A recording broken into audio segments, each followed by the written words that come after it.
All right, people. People of the world. My knife people. Yeah, so anyway, despite me being knifed out, I had one last one I wanted to review. Then I'm going to lay off for a while. I've got actually downsizing my collection. I gave away like 15 of my knives the other day. So I'm downsizing and getting down to the ones that are actually, I'm going to keep and I think I'm realistically going to use at some point. But there was one last one I wanted to try in the realm of, by the way, hit like and subscribe. In the realm of the lightweight, although this isn't exactly small, but on the lightweight and the little plastic handled, type of an EDC. So you've got your more expensive ones. Now this is a little bit on the larger size, the Para 2. I have it out because it's a Spyderco and I wanted to compare the two. But really it's more comparing these. The Dozier, the Cold Steel Tough Light 2. Small, simple, effective, little basic pocket EDC knives that are locking, lightweight, FRN type handles. We got our bug out. So, I got another Spyderco. I think Spyderco uses the same freaking box for like every knife they have, because that's an awfully big box for a little knife. But which one is it that we're talking about today? This is the Native 5 Lightweight. So you can get them with G10 handles, you can get them with different blade steels. Some of them are up over $200. This one was $120. This is the FRN Lightweight with S30V. So this is basically their bare bones, bottom of the line, Native 5. It's a lockback design, thumb opening. It's not really a flicky type. There's a nice finger choil, 3-inch blade, although the cutting edge is a little shorter. But it's super, super light, fits just perfectly in that category. So, I already have a paramilitary 2, and I think if you wanted like a larger knife that would almost be more of a defensive tool, let's say, don't want to use the W word because it's YouTube, then I think this has a much bigger place. You can again, you can get this in different steels, you can get different handles and stuff, but that's a big knife. I mean, even with my hands, I'm not even up to the finger choil. When I go up to the finger choil, I have that much sticking out. That's a large knife. So it's EDC capable, but I'm digging lately my Swiss Army knife, or if I'm going with a locking blade, a little bit more of a tactical-ish type, then I would like, these kinds of knives. Very small, discreet. So this came in at $120. It is with the FRN. It doesn't have any kind of bearings or phosphor bronze washers. Lockbacks, well, it may have the phosphor bronze washers, but the lockbacks tend to not be as snappy as that, because that spring, which is fairly tight, is physically riding on the back of that. Now that may smooth out over time, but here, you adjust these with pivots and the lock isn't really engaging. When you're flicking this, these are different designs. Lockbacks tend to not be really flicky. There's a couple exceptions. My my Steel Wheel Gecko can. But it also has a much weaker lock. This is a pretty stiff, beefy lock. So let's go over the dimensions here. We've got a blade. Actually, it's not that's about a 3-inch blade. The cutting edge, because of the choil, we've got a solid 2.5 inches. I don't mind a blade that small when you can choke up on it like that. So you can have a really small knife that's got a good workable, heavy-duty, good pointy, stabby, slicey blade. But you've got that finger choil, so you can really kind of choke up on that. You got some nice jimping here, and you can really get in and do some nice cuts in a very small package. And that's kind of why I like the Cold Steel Tough Light too. Because again, little tiny knife. That blade has a 2-inch cutting. It's a 2.5-inch overall with a 2-inch cutting edge. It's a Warncliffe design. But with that finger choil up there, you can get a whole hand in there, and your thumb just rolls over that. So you can do all kinds of cuts with that. Very nice, very sturdy. That's got the triad lock. And of course, we got the Dozier in D2. That one has a weaker spring. And I took the blade out, and I took a Dremel with a polishing wheel and put a mirror shine on that area where the lock rides along that. So that actually smoothed it out quite a bit. So that one, being that it has a thumb stud there, you can flick it. Although after a while, it makes your thumb sore because of where that is. It's a good amount of pressure to get it going, and it's small, and it's got a sharp edge there. So after a while, it actually starts to kind of chew up your thumb just a wee bit. But this falls right in that range. I mean, if we do a size comparison, you got your bug out. It's a little taller this way, but it's shorter.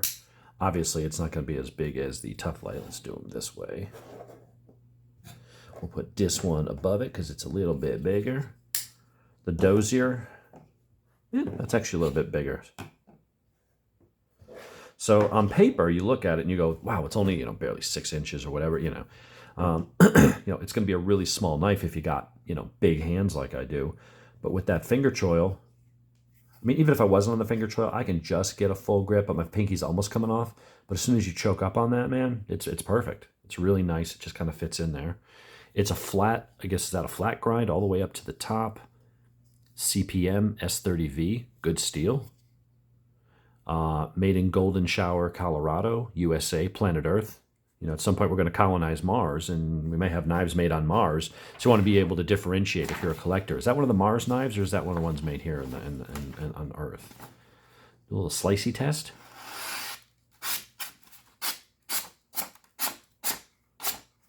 Yeah, just the tip.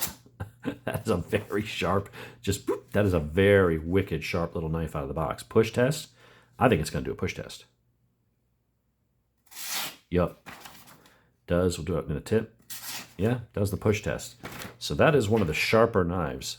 I mean, when you could just scallop it with the tip like that and it just slices effortlessly, that's a very sharp blade out of the box. But it's a Spyderco. It's a $120 knife.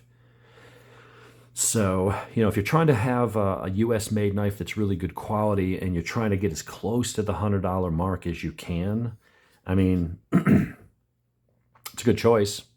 Yeah, it was $120 on Amazon, so it's a little bit over that. It's not a cheap knife, but they do save some money with the S30V. Now they got S35VN. I think they've got like 110 or 20 CV. They got a whole bunch of steels now for this knife you can get. S30V is perfect. It's a great pocket knife steel. Holds an edge a long time. It's not too bad to sharpen. The lock on this is pretty stout. Like, that's a very stiff. And the blade itself, for a small blade, it's a very sturdy blade. So I'm definitely digging this. This is nice for just a little pocket knife. Weight wise, if this is 1.8, this is probably like 2.3. It's in that 2.5 ounces or less. It's in that featherweight category, and that's what these knives were all about. You've got your larger para 2, and this isn't that heavy, but it's definitely heavier than that. And it's just a lot more. It's a lot bigger. And sometimes you want to be a little more discreet. Just want a smaller pocket knife. Now, there is a para 3, which is about that size. Here's the thing I didn't like about it. I love the compression lock, but I noticed that when on the para 3, because of where my hand falls on it, because you have to change your grip because it's a smaller grip, that when I would flick that, this part of my finger would be in that lock, and it kind of hindered it a little bit. For some reason, the way I hold a knife, when I just flick it, it almost like pinches my finger in between that edge right there and the spring, which is a fairly stiff spring. And so every time I would open it, I'd feel that little pinch. I'd feel that little pinch. Now, it's like I could use it and maybe find a way to alter my grip around it or, whatever. I just was like, you know what? It's for some reason, it just didn't gel with me. Whereas this one, the ergonomics on this are spot on. And I'll tell you the one area that I don't like about this, and it's a Spyderco thing. I don't like the lack of a deep carry pocket clip. I like the fact that there's metal inserts in there, in those holes. So this could be tip up, tip down, left or right, tip up and tip down. You got 4 positions. Same here. So I do like that. I don't like the fact that it's not a deep carry pocket clip. When you put that in your jeans, you're going to have that much of it sticking out and advertising it, which to me kind of goes against the whole minimalist, discreet, lightweight folder, if you want to hide it. So on Amazon, I'll put a link in the video in the description. There's other companies that, because I guess this is the common complaint, they make deep carry pocket clips, like titanium. You can get a titanium pocket clip that'll be deep carry. It'll kind of come up and then out, so you're going to have like that much showing for like $25. Just unscrew it and screw it on, put a little blue Loctite, and Bob's your uncle. Yeah. That's the one. That's the other downside is you can't, like, you got to really snap it. That may loosen up over time, you know, just wear in and stuff like that. And as those edges keep kind of polishing each other and honing in, you know, it might smooth out a little bit. But this is the kind of knife where it's just more of a, you do your thumb roll. You're not going to do your Spidey flick. You're not going to do any of that kind of stuff. I personally don't like the Spidey flick all that much because it's different for every knife. Like, you have to actually sit there and say, okay, for this knife, I can't have my fingers there. I got to make sure this finger's out of the way. I got to make sure I hold it so I don't lose it. I've got to pinch it a certain way. And you'll see, you see guys doing these videos, and I know they spent like 3 hours the night before the video practicing just so they could go and make it kind of look cool, and they could sit at the cool kids table, you know, with the lunch crowd. It's made for that. It works. It works really well. You just grab it, you flick it, you grab it, you flick it. You know, that's how it was designed to work. So, but you're not going to be able to do that here. I mean, you can try to roll it out, but when you already have a better method, your thumb already naturally moves in that. You're already gripping it properly. You don't have to relearn it. And then if I go to this knife, I got to learn how that knife to do the flick. Then if I go to that knife, it's a different way to do the flick. Anybody could just walk up and grab it and just open the damn knife. Same thing here. You know, the little cold steel Tough Light 2. Just open it and use it. It's not about the presentation. This isn't like performance art. Anyway, it's kind of, it reminds me, the Spidey flick guys always remind me of, like, when you're watching people do gun reviews and they're doing these super hyper exaggerated, like, like flicking the mag out. Like, they're doing all these things because they saw another guy in a YouTube video doing it. So they think, oh, that's what tactical people do. I don't want to be the non-tactical guy, so I got it.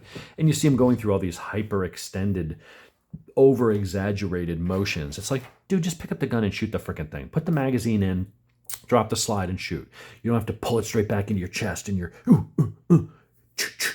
there's just this weird thing. It's hard to show it here when you're not, I mean, I should grab a gun and focus the camera on me and show you exactly what I'm talking about. But that's what the Spidey flick always reminds me of these guys that are mall ninjas that are going and doing all that because they saw it on TV or something like that. And it's like, nobody uses a gun that way. Just stop.